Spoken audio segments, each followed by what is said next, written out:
누가복음 7장 18절부터 35절입니다.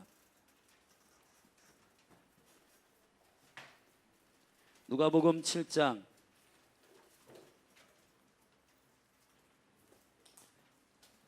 18절에서 35절까지의 말씀을 우리 집사님 읽어주시겠습니다.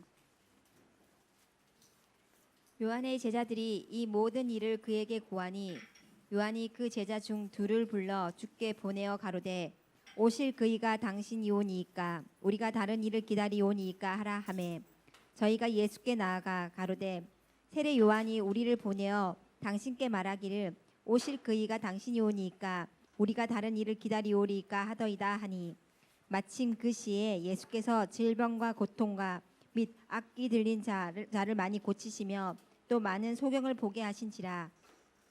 대답하여 가라사대 너희가 가서 보고 들은 것을 요한에게 고하되 소경이 보며 안진뱅이가 걸으며 문둥이가 깨끗함을 받으며 기머거리가 들으며 죽은 자가 살아나며 가난한 자에게 복음이 전파된다 하라.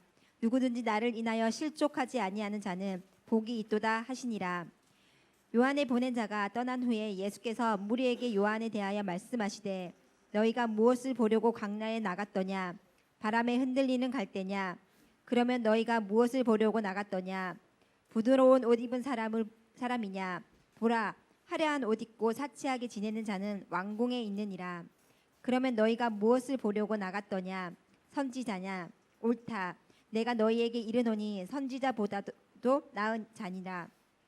기록된 바 보라 내가 내 사자를 내 앞에 보내노니 그가 내 앞에서 내 길을 예비하리라 한 것이 이 사람에 대한 말씀이라. 내가 너희에게 말하노니 여자가 낳은 자 중에 요한보다 큰 이가 없도다. 그러나 하나님의 나라에서는 극히 작은 자라도 저보다 크니라 하시니 모든 백성과 세리들은 이미 요한의 세례를 받은지라.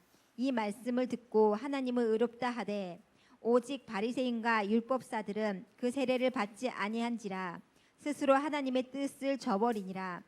또 가라사대 이 세대의 사람을 무엇으로 비유할꼬 무엇과 같은고 비유컨대 아이들이 장터에 앉아 서로 불러 가로되 우리가 너희를 향하여 피리를 불어도 너희가 춤추지 않고 우리가 애곡을 하여도 너희가 울지 아니하였도다 함과 같도다. 세례 요한이 와서 떡도 먹지 아니하며 포도주도 마시지 아니하며 너희 말이 귀신이 들렸다 하더니 인자는 와서 먹고 마시매 너희 말이 보라 먹기를 탐하고 포도주를 즐기는 사람이요 세리와 죄인의 친구로다 하니 지혜는 자기의 모든 자녀로 인하여 옳다함을 얻느니라. 아멘. 우리 35절 함께 합독합니다. 시작. 지혜는 자기의 모든 자녀로 인하여 옳다함을 얻느니라. 한 번 더. 지혜는 자기의 모든 자녀로 인하여 옳다함을 얻느니라. 아멘. 우리 다음 세대만 읽어보십시다. 어린이, 청소년, 청년들 시작. 우리 작년 어미와 아비의 세대 시작. 지혜는 자기의 모든 자녀로 인하여 옳다함을 얻느니라. 아멘. 자, 온전한 치유 7번째 시간입니다. 오늘 말씀을 듣는 태도를 치유하라. 절답시다. 말씀을 듣는 태도를 치유하라. 예, 말씀은 여러분과 저의 모든 신앙생활에 있어서 생명과 관련되어 있는 것입니다. 동의하시면 아멘 하십시다. 예, 그래서 이 말씀을 듣는 태도가 여러분의 신앙생활의 생명이 살아있느냐 잠자고 있느냐 죽을 것이냐를 결정할 수 있는 매우 중요한 일이에요. 그렇기 때문에 오늘 혹 우리가 저를 포함해서 우리 온 교회가 말씀을 듣는 태도에 대해서 치유하고 회복되기를 주의 이름 축원합니다. 아멘. 지난 주간 제가 제주도 기도의 집 대표, 아시아 대표들 서밋에 갔다 왔습니다. 너무 은혜스러운 시간이었고 금요일에도 잠깐 나누었지만 여러분들 구제헌금 해주신 70만 원 남은 거 넘쳤어요. 구제헌금이. 할렐루야. 그래가지고 그 70만 원을 스리랑카 기도의 집에다 플로잉했습니다. 알고 보니까 거기에 116개의 그 원주민 마을 가운데 들어가서 교회를 개척하는 목사님 샤브 목사님이셨는데 그 샤비 목사님이 하나님의 은총 가운데서 그 일들을 감당하다가 갑자기 하나님 기도의 집에 대한 감동을 주셨다는데요. 그 일을 전환하고 성도가 교통사고로 4명 죽고 여러 가지 환난과 어려움이 있었는데 제주도 오셔서 눈물로 간증하는데 제 마음이 감동이 되는 거예요. 제가 그 전날 사실은 주일날 새벽에 일어나서 예배를 위해서 중보할 때 그 구제연금 70만 원을 재정부에서 어디에 플로잉 할까 목사님 기도하면서 결정해 주세요라고 김현수 집사님 말씀하셨는데 제가 기도해 보니까 스리랑카라고 하는 단어가 생각났어요. 근데 왜 스리랑카일까? 알고 보니까 가니까 거기에서 하나님께서 만나게 하신 그 목사님을 위로하기 위해서. 아멘. 너무 많은 위로를 받고 3개월치 그 페이를 다 넣어서 가난한 나라잖아요. 불교 국가고. 근데 그 나라에서 목회하면서 어려움이 많았는데 그 70만 원으로 너무 위로를 받더라고요. 할렐루야. 제가 설명했습니다. 어린아이들 1,000원, 5,000원, 만원 그렇게 모아가지고 70만 원을 구제연금을 가져왔습니다. 여기에 사역에 도움이 됐으면 좋겠습니다. 근데 그 사모님이 한국 분이셨어요. 그런데 임신을 하셨는데 많이 우시더라고요. 여러분 스리랑카 기도의 집 나중에 또 오셔서 만날 수 있는 기회가 있을 텐데 여러분 많이 기도해 주시고 열방에 그러한 기도의 집이 회복되고 세워지도록 기도하십시다. 아멘. 자, 오늘 하나님의 말씀을 치유하는 하나님을 향한 말씀을 향한 태도를 바꾸는 치유하는 말씀 함께 나눕니다. 여러분 위대한 하나님의 사람들은 한 구절의 말씀에 매어 그 말씀이 삶을 통치하는 경험이 있습니다. 중국에 지금도 지하에 1억 이상의 하나님을 사모하고 사랑하는 자들이 일어났는데 이 일의 시작이 누구로부터 되었는가? 1854년에 중국 내지 선교회를 세운 차이나 인랜드 미션이라고 이게 섬들과 그리고 항구를 통해서 복음을 증거하는 것이 아니라 그 내지 중국 한복판에 떨어져서 그 대륙에 있는 영혼들을 일일이 찾아 그들에게 복음을 증거해야 되겠다라고 결심한 사람이 있었어요. 그가 누구냐면 허드슨 테일러입니다.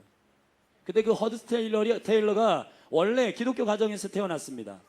아버지는 굉장히 신앙이 좋았어요. 근데 그 아버지가 읽던 서적 중에 한 권을 그가 17세에 읽으면서 거기에서 발견한 하나님의 말씀 로마서 8장 32절 자기 아들을 아끼지 아니하시고 우리 모든 사람을 위하여 내어주시니가 어찌 그 아들과 함께 모든 것을 우리에게 은사로 주지 아니하시겠느냐. 이 말씀에 꽂힌 거예요. 그래서 나의 모든 삶의 주인이신 그리고 자기 자신의 모든 것을 주셔서 나를 온전케 하신 그리스도 안에 깊은 감동이 있어요. 그래가지고 자기가 주를 위해서 무엇을 할까 고민 중 선교를 선택하고 중국을 간 겁니다. 할렐루야. 사랑하신 여러분, 한 구절의 말씀이 여러분의 삶을 바꿉니다. 한 구절의 말씀이 여러분의 생애를 변화시켜요. 중요한 거는 우리가 이 말씀을 향한 온전한 태도가 중요합니다. 오늘 제가 여러분과 이 본문을 통해서 세 가지의 큰 그림으로 여러분이 나눌 거예요. 먼저 우리의 잘못된 태도에 대해서 먼저 상고해 볼 겁니다. 그리고 말씀을 우리가 잘 받기 위해서는 이 말씀에 어떤 능력이 있고 이 말씀에 어떤 유익이 있는지를 알아야 돼요. 아멘. 가치가 있는지를 알아야지 그 말씀에 힘을 쏟잖아요. 그것을 나눌 거고 맨 마지막에 우리가 말씀을 받은 자로서 어떠한 축복과 어떠한 데스티니 부르심을 입었는지를 나누고 결론을 낼 겁니다.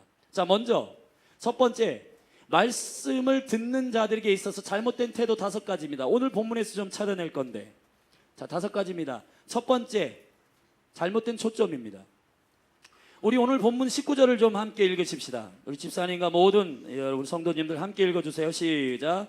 요한이 그 제자 같이 읽어요. 시작. 요한이 그 제자 중 둘을 불러 주께 보내어 가로되 오실 그이가 당신이오니까 우리가 다른 이를 기다리오리까 하라 하매. 아멘. 여러분 아마 예수님이 오시는 길에 있어서 가장 예민하고 가장 탁월하게 말씀과 약속을 상고하고 묵상했던 사람이 있다면 그건 세례 요한일 겁니다.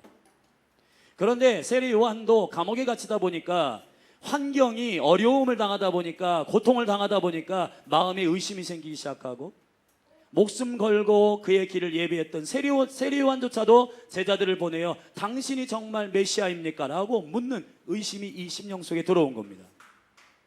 여러분 우리가 예수님께서 제자들과 함께 갈릴리 풍랑 위에 오르실 때에 제자들 보고 뛰어내리라 바다를 걸어 오시면서 제자들 보고 이렇게 내려오라고 그랬어요. 배에서 내려오라고 그랬어요. 여러분 베드로가 과감하게 뛰어내렸잖아요. 주님 보고 뛰어내릴 때는 걸었어요. 몇 발짝. 그런데 갑자기 그 풍랑을 보게 되는 순간부터 그의 발은 바닷속으로 빠지게 됩니다. 여러분 우리의 관점이 되게 중요한데 여러분, 우리가 고난과 근심과 염려와 의심과 마음에 요동치는 이런 어려움에 관심을 갖게 되면은 뭐가 잊어버리냐면 말씀을 잃어버리게 돼요. 말씀은 반드시 성취됩니다. 할렐루야. 여러분의 삶 가운데 고난은 필연적으로 찾아올 거예요. 그러나 그 고난과 상관없이, 어려움과 상관없이 하나님의 약속은 성취됩니다. 할렐루야. 여러분, 우리가 세리 요한도 넘어지고, 세리 요한도 의심이 많고, 세리 요한도 환경에 의해서 마음이 어려움이 있었어요. 여러분, 저도 마찬가지입니다. 제가 이제 기도의 집을 시작할 때 개척한 지 2개월 만에 주님 말씀하셨습니다. 7주년 성회가 이제 다음 주인데요. 여러분, 기도의 집 한다고 핍박 많이 받았습니다. 제가 만약에 기도의 집을 하지 않고 설교와 그리고 목양과 그리고 제자 양육과 예배와 이런 것들을 더 깊이 파가지고 그냥 목회했으면 지금보다 훨씬 더 성도님들이 많았을 것 같아요. 더 부흥됐을 것 같아요. 기도의 집이 뭐냐, 이스라엘이 뭐냐, 그런 핍박 많이 받았습니다. 지금도 이 지방에서 낭소일 목사 이렇게 하면은 뭔가 좀 이상한 거 아니야?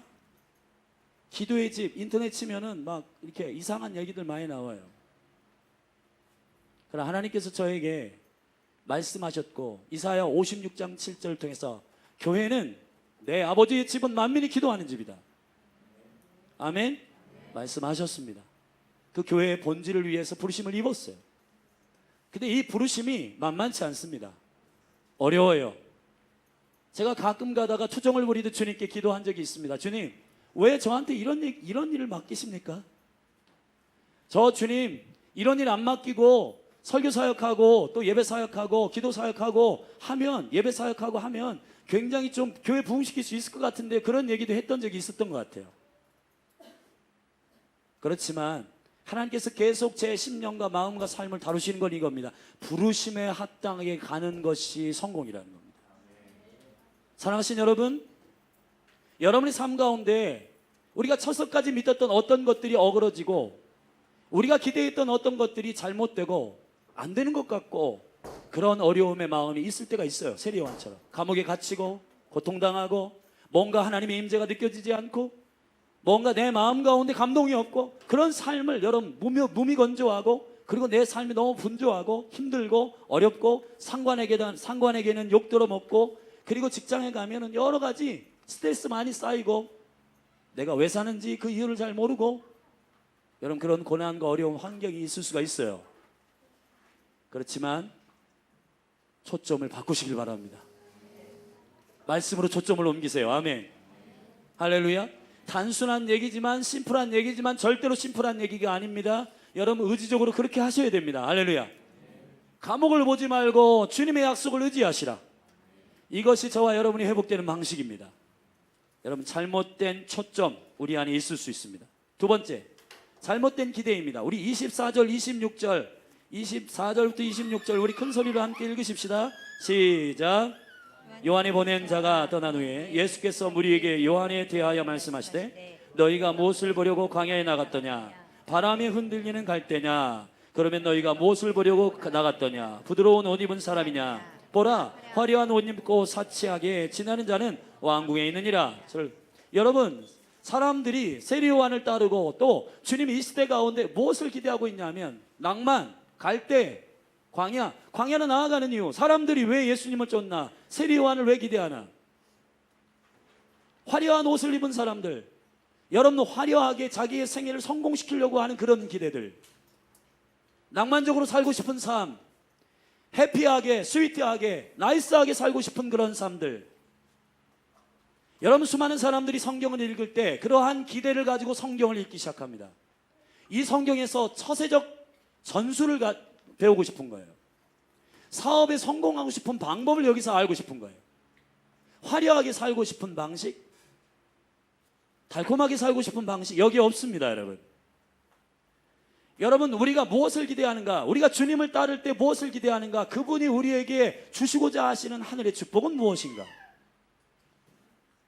여러분, 광야로 나아가는 이유가 뭡니까? 여러분, 갈대, 낭만 좋잖아요.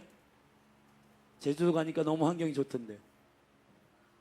제주도 가서 제가, 제주도가 그렇게 넓은지 몰랐어요. 이쪽이 제주시고 저쪽이 서귀포시인데 우리 김성훈 집사님이 서귀포시에 계시더라고요. 근데 제주시에 열방대학에서 서귀포 가는데 이렇게 거리로 이렇게 인터넷 쳐보니까 한 45분이면 가는데 이게 1시간 40분이 걸렸어요. 왜냐하면 해변으로 이게 막 버스가 돌아. 그래도 우리 사랑하는 지체가 있으니까 그거 갔어요. 너무 좋아하시더라고요. 40분밖에 못 만났는데 제가 시간이 없어. 1시간 40분을 가가지고 만나서 커피 한잔하고. 여러분 건축가 개론 아세요? 영화? 거기서 나온 커피숍 그 앞에서 일하시더라고요. 와. 이런 태도 바꿔야 됩니다. 여러분 하나님 말씀 선포하는데 별로 관심이 없는데 건축학교는 거 와. 예. 여러분 우리 가서 거기서 커피를 마셨어요. 그리고 사진도 찍었는데 이 사람 너무 수고하시더라고요. 이제 마무리 잘 되고 이제 7월에 오실 텐데 내일 모레 우리 전사님이 가족들하고 거기 가서 휴가를 미리 해가지고 들리는데 우리 기도해 주세요. 가서 가족들이 잘 쉴 수 있도록. 사랑하신 여러분, 환경과 좋은 우리가 낭만적인 삶을 기대하고 하는 것, 그 이상의 것이 있습니다. 아멘. 하나님의 나라에 운영하시는 당신의 약속이 여기 기록되어 있습니다. 저는 이 역사적인 하나님의 히스토리, 하나님의 운명 안에 들어가고 싶어요. 여러분 안에도 이 갈망이 있습니까? 주님과 관계없는 삶이 되는 것이 사도들에게 있어서 가장 두려움이었습니다. 바울이 얘기하기를 주여 내가 이 모든 영혼들을 다 주께로 인도한 후에 내가 주님께 떨어져 나가지 않기를, 주님께 버려지지 않기를 원합니다 라고 기도했습니다. 사랑하신 여러분, 우리가 아무리 화려한 삶을 살고 아무리 화려한 성공을 하더라도 하나님의 계획 속에 있지 않았다면 우리의 삶은 nothing, 헛된 것입니다.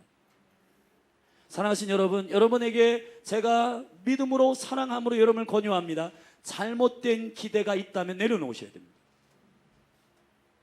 성경을 볼 때, 말씀을 읽을 때 우리가 원하는 성공의 삶을 위하여 성경을 사용하지 마십시다. 우리가 기대하는 그 초점을 맞추어 성경을 읽지 마십시다. 그냥 성경을 주님의 계획과 주님의 과정으로 읽으셔야 돼요. 그것이 생명이 임하는 방식입니다. 아멘. 세 번째, 잘못된 태도. 29, 30절을 읽어보십시다. 우리 같이 한번 읽어요. 시작. 모든 백성과 세리들은 이미 요한의 세례를 받은지라. 이 말씀을 듣고 하나님을 의롭다 하되 오직 바리새인과 율법사들은 그 세례를 받지 아니한지라 스스로 하나님의 뜻을 저버리니라 그랬습니다. 잘못된 자리. 세 번째, 여러분 우리가 이미 말씀이 들어갈 자리에 다른 것이 들어가 있는 사람은 말씀이 들어가지 않습니다. 여기에서 가난한 그리고 죄인이라고 확정된 모든 백성과 세리들은 말씀이 임할 때 그 빛 가운데 자기가 치유되기를 원하여 사모함으로 주의 의를 받아냈어요. 고침받았습니다. 그런데 변화되지 않는 한 부류가 있었다고 성경은 기록하고 있습니다. 그게 누구냐 하면 율법사와 바리새인들이에요. 이 율법사와 바리새인들은 말씀이 있어야 할 자리에 말씀을 두지 아니하고 종교와 교리를 말씀의 자리에다 두고 있는 겁니다. 여러분 우리의 마음에는 말씀의 자리가 있어요. 할렐루야. 말씀의 포지션이 있습니다. 말씀의 포지션은 우리를 주장하게 하는 하나님의 보좌, 여기 가슴속, 여기에 내면의 심령 속이어야 돼요. 여러분의 보좌에 말씀이 있습니까? 거기에 종교나 교리나 윤리나 도덕이나 여러분이 경험한 어떠한 지식이나 철학이나 이념이나 이런 것들이 있다면 오늘 그 자리에서 버릇없는 그것을 내려오게 해야 돼요. 할렐루야. 그리고 말씀이 그 자리에 들어가시도록 그분의 자리를 찾아들이십시다. 아멘 해서요. 아멘 하세요. 아멘. 여러분 믿습니다. 여러분 축복합니다. 잘못된 자리, 여러분의 심령 속에 잘못된 말씀이 있어야 할 자리에 다른 것이 들어가 있는 것, 이거 오늘 고쳐지기를 주의 이름 축원합니다. 네 번째, 32절 같이 읽으십시다. 32절입니다. 시작. 크게 읽어요. 아이들이 장터에 앉아 서로 불러가로되 우리가 너희를 향하여 피리를 불어도 너희가 춤추지 않고 우리가 애곡하여도 너희가 울지 아니하였다 함과 같도다. 아멘. 반응이 없다는 겁니다. 잘못된 반응입니다. 여러분 울 땐 울고 웃을 땐 웃어야죠. 할렐루야. 여러분 하나님의 생명의 말씀이 선포될 때 피리를 불면 춤추고. 아멘. 저도 춤추고 싶어요. 제가 제 어떤 부분에 있어서 제가 조금 이렇게 뻑뻑하고 그런 사람이에요. 근데 제가 찬양 인도를 하면서 막 춤추고 싶은데 이렇게 춤추다가 가만 보면 회중들은 가만히 있어요. 그러면은 뭔가 마음이 어려워.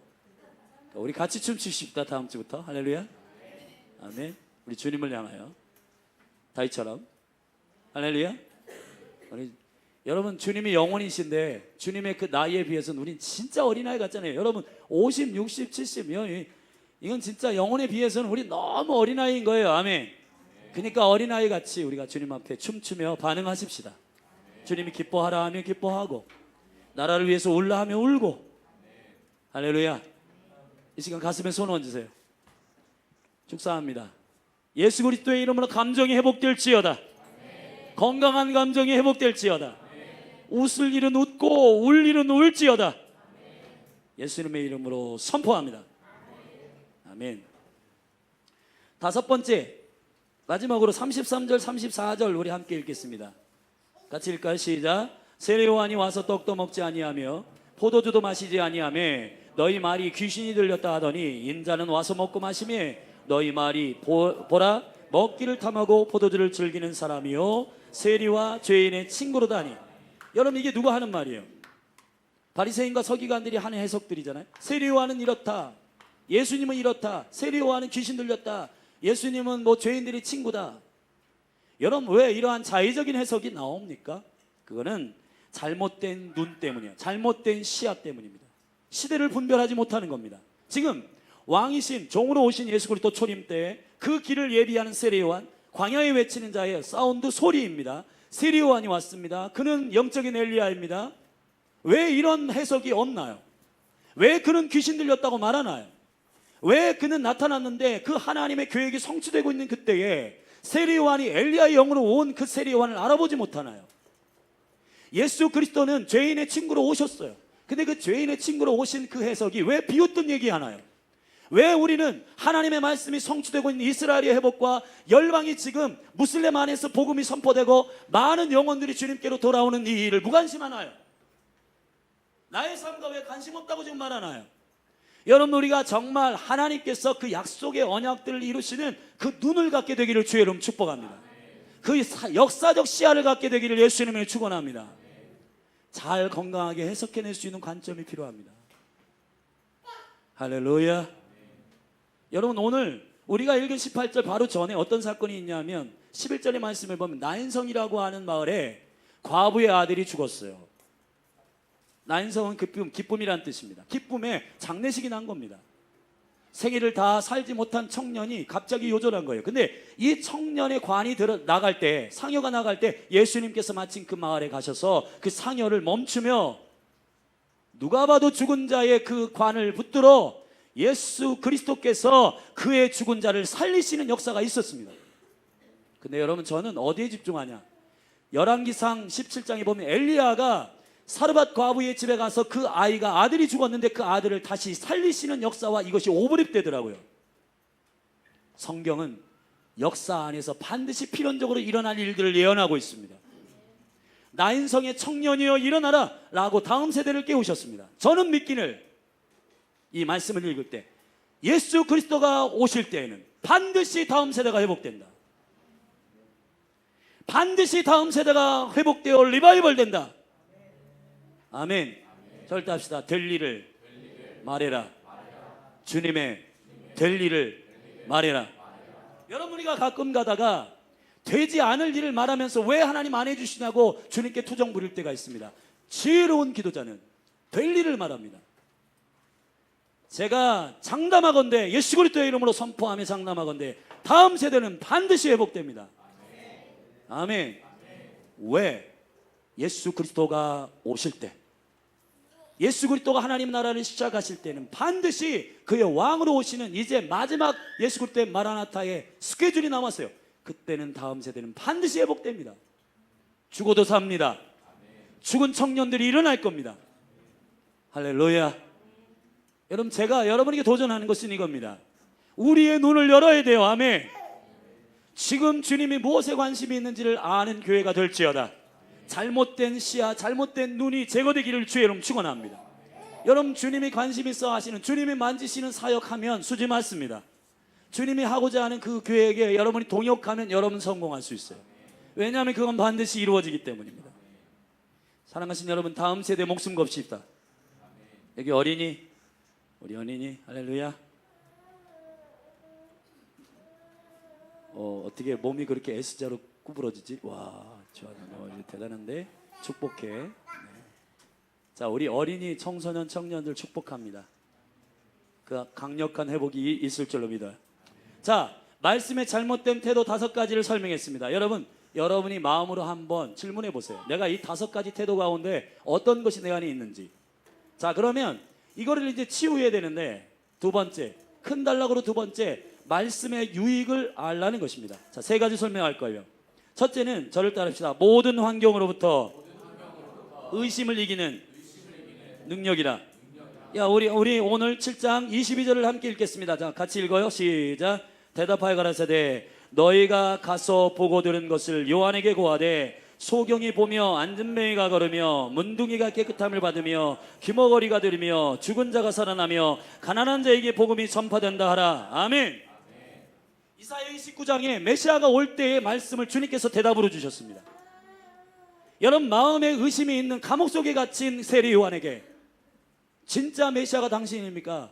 근데 주님께서 메시아의 약속의 말씀을 그에게 준 거예요. 아멘. 말씀은 의심을 몰아냅니다. 말씀은 의심을 이깁니다.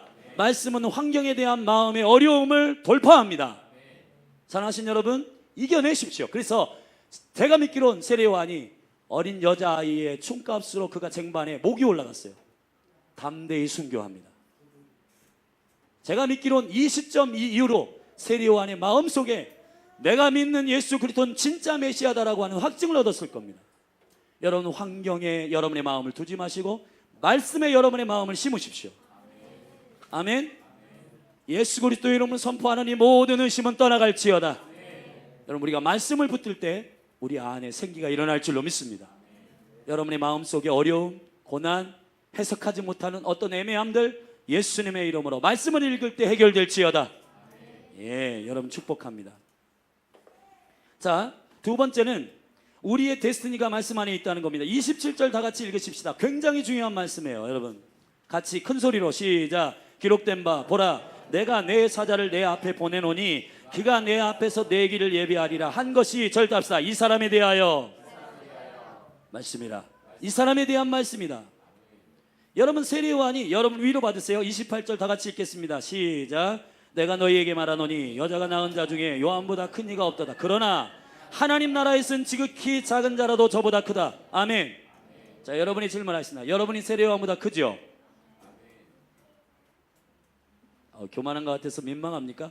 저는 믿습니다. 세례 요한보다 큽니다. 하나님 나라에 들어가 있기 때문에. 자, 그렇다면 세례 요한, 나보다 작은 세례 요한도 그 사람에 대한 말씀이 여기 있어요. 그러면 여러분에 대한 말씀이 성경에 없을까요? 있습니다. 여러분을 향한 하나님의 데스티니가 있습니다. 말씀에 여러분의 계획이 있습니다. 아멘. 여러분, 야고보서 1장 18절 말씀입니다. 저를 따십시다. 주께서 우리 만물의 첫 열매가 되게 하기 위하여 진리의 말씀으로 나를 낳으셨느니라.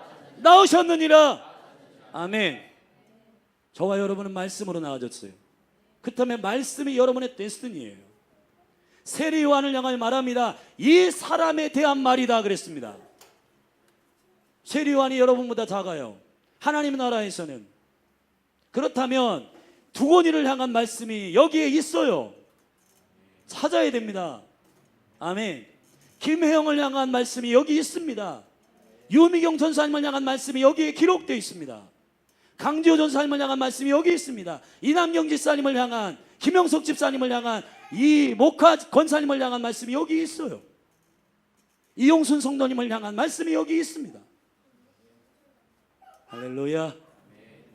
저는 옛날에 회심하고 주님께서 첫 사역을 나가고 굉장히 큰 고민이 있을 때 주님께서 저를 향한 데스티니의 말씀을 주셔서 지금도 그 말씀이 저를 살게 합니다.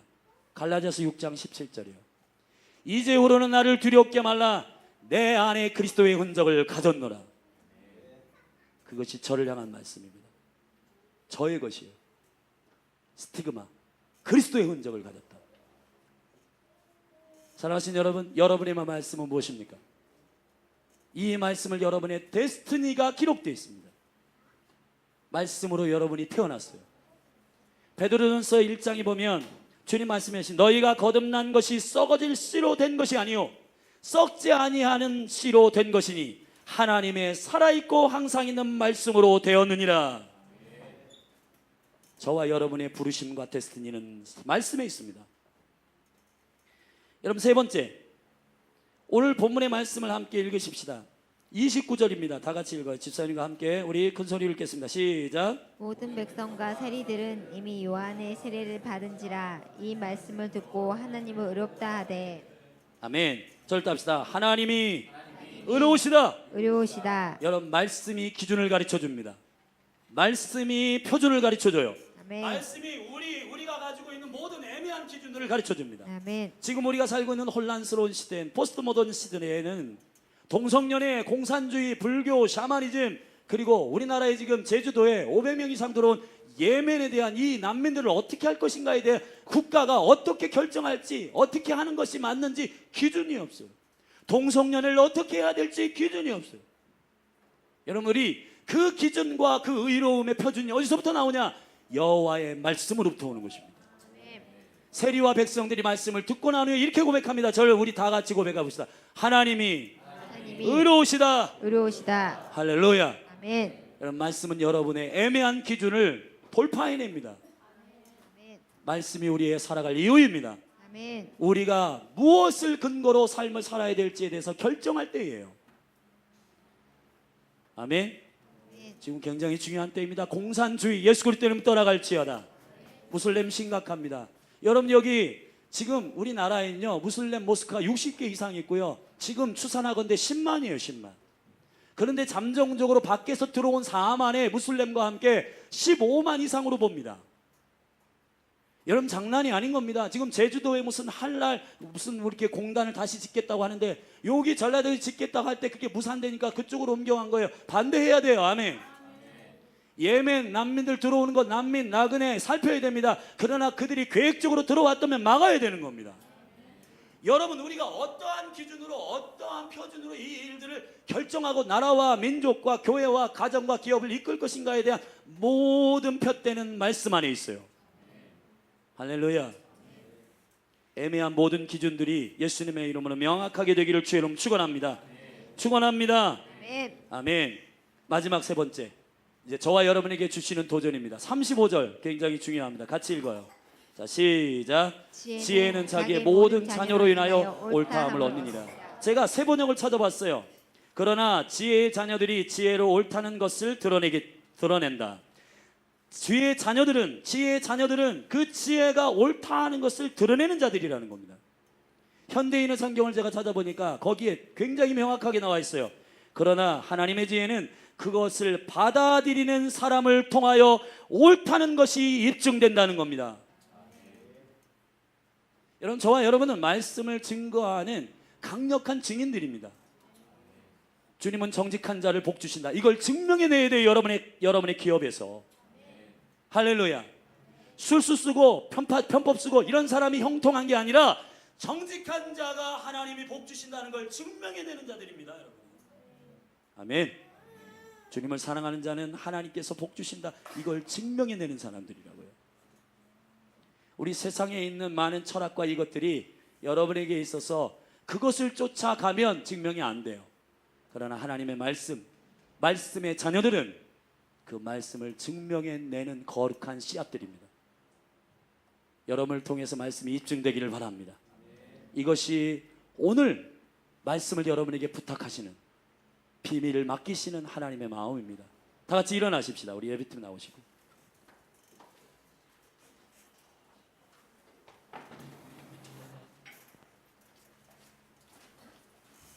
우리 일어나셔서, 우리 불편하지 않으면 일어나셔서 한번 오늘 말씀을 기억해 보십시다. 여러분, 우리가 말씀을 향한 태도를 바꿔야 됩니다. 여러분, 저는 제일 성경에서 안타까운 사람이 사울이라고 생각해요. 사울이 사무엘상 13장 15장에서 사무엘을 통해서 주의 음성을 듣습니다. 주의 말을 옮겨봤습니다. 사무엘이 뭐라고 사울에게 얘기하면, 너가 여호와의 말씀을 존중히 여기지 아니하였으므로 나도 너를 존중히 여기지 아니하노라. 말씀을 받아내는 태도가 중요합니다. 할렐루야. 우리 이 태도가 우리 가운데서 치유되기를 주의 이름 축원합니다. 오늘 말씀을 좀 기억하고 잘못된 초점, 잘못된 기대, 잘못된 자리, 잘못된 반응, 잘못된 눈, 여러분 우리 안에 있다면 이거 내려놓으십시다. 그리고 말씀이 우리에게 생명의 유익을 주는 이 능력을 붙드십시다. 그리고 이걸 기억하세요. 나는 말씀 지혜의 자녀로서 지혜를 입증시키는 데스티니, 부르심이 있다. 나의 삶을 통해 하나님 말씀이 입증되기를 원한다. 할렐루야. 우리 같이 이 시간에 우리 맨 마지막 찬양했던 이 찬송 한번 부르고 우리 같이 좀 뜨겁게 기도하십시다. 여러분 눈을 감고 여러분의 심령을 한번 점검해 보십시오. 여러분의 말씀을 어떻게 시시하게 생각했던 태도가 있다면 오늘 이후로 그것을 치유하고 말씀을 존중하고 말씀으로 태어난 나의 데스티니를 알려고 성경을 펴서 읽고 듣고 행하는 자들이 될지어다. 우리 찬송 하나님께 올려드리십시다.